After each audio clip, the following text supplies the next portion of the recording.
Ladies and gentlemen, today, I would like to take you on a journey to one of the most historic and magnificent events in recent history, the coronation of King Charles III and Queen Camilla at Westminster Abbey, and the moments that surrounded this once-in-a-lifetime celebration. Now, before the grandeur of the coronation ceremony itself, there was an equally significant evening, the night before.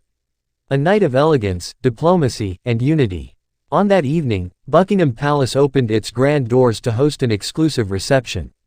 This wasn't just any reception, it was one that brought together leaders, dignitaries, and royals from across the globe, all under one roof, to honor Britain's new king and queen. Imagine the scene. The chandeliers of Buckingham Palace glittering. The gilded halls echoing with conversations in different languages. Guests from every corner of the world, dressed in their finest, gathering to pay their respects and celebrate the new reign of King Charles and Queen Camilla. Among the distinguished guests were Crown Prince Frederik and Crown Princess Mary of Denmark. Their presence was deeply symbolic, a reminder of the long-standing friendship and strong ties between the Danish and British royal families. We must remember that royal families across Europe are not just colleagues, many of them are bound by centuries of history, marriages, alliances, and bloodlines. In fact, if we trace back the family trees, we see how closely connected these families truly are, with roots going back to Queen Victoria and King Christian IX of Denmark, often called the grandfather of Europe. So when the Danish crown prince couple walked into Buckingham Palace that evening, it was more than just attendance. It was a reaffirmation of history, tradition, and unity in the modern world. But let us also think about King Charles III at this moment. This was the night before his coronation. For decades, in fact, for more than 70 years, he had been heir to the throne, patiently waiting in the shadow of his mother, Queen Elizabeth II. And now, finally, the responsibility of kingship was upon him. The reception, therefore, wasn't just a social gathering. It was the world saying, "We recognize you. We stand with you as you take on this enormous responsibility." What makes such receptions fascinating is the blend of formality and personal connection. Behind the cameras, away from the flashing lights, these events are an opportunity for royals and world leaders to exchange words, to share goodwill, and to establish trust. For King Charles, who has always been passionate about causes like the environment, sustainability, and interfaith dialogue, this reception was also a chance to set the tone for his reign. And then there is Queen Camilla. Her presence by the king's side marks a remarkable journey of her own. For years, she was a figure of public scrutiny, but over time, she has earned respect for her resilience and her commitment to charitable work. That evening, as she greeted foreign dignitaries, her role as queen consort was fully embraced and celebrated. Now, let us not forget the setting, Buckingham Palace itself. This is not just a building. It is a symbol of the monarchy, of continuity, and of Britain's place in the world. Hosting a pre-coronation reception there sent a powerful message. The monarchy is not just about tradition, but also about connection, connecting nations, connecting cultures, connecting people.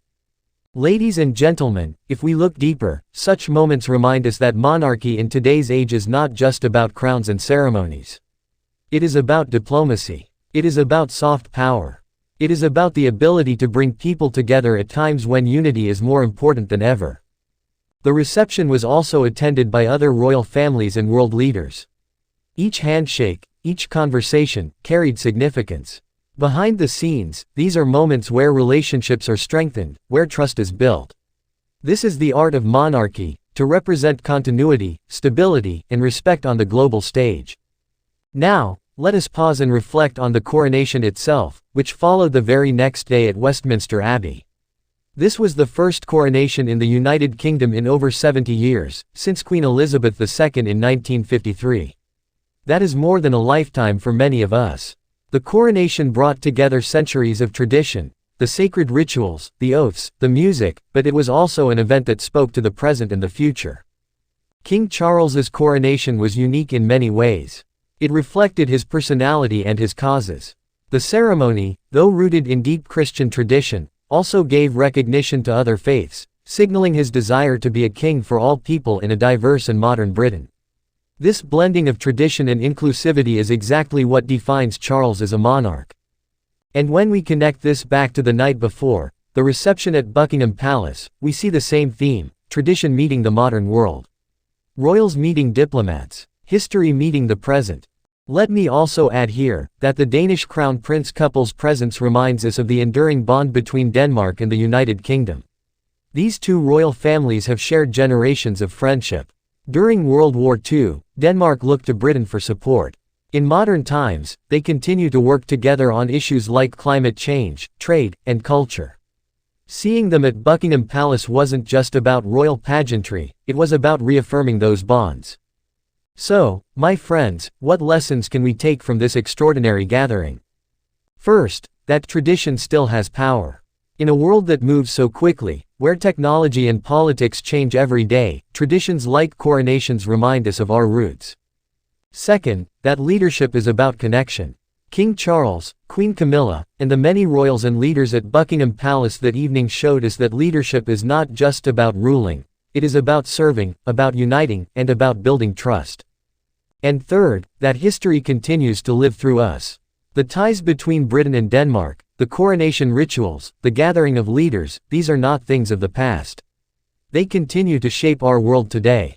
As I bring this to a close, let us picture that night once more. The golden halls of Buckingham Palace, the warmth of handshakes, the quiet but powerful conversations, and above all, the anticipation of a new reign. It was a night of elegance, but also of deep meaning. A night that set the stage for the dawn of King Charles III's reign. Ladies and gentlemen, the coronation of a king is a rare event, something that comes perhaps once in a generation. But the moments leading up to it, like the reception at Buckingham Palace, are equally significant. They remind us that behind the crowns and the ceremonies are human connections, bonds of friendship, diplomacy, and shared history. So, the next time we see an image from that night, let us not only see the glamour. Let us see the meaning, the unity, the hope for the future. And above all, the reminder that history is not something we read in books, it is something we witness, something we live, and something we pass on. Thanks for watching, please like, share and subscribe my channel.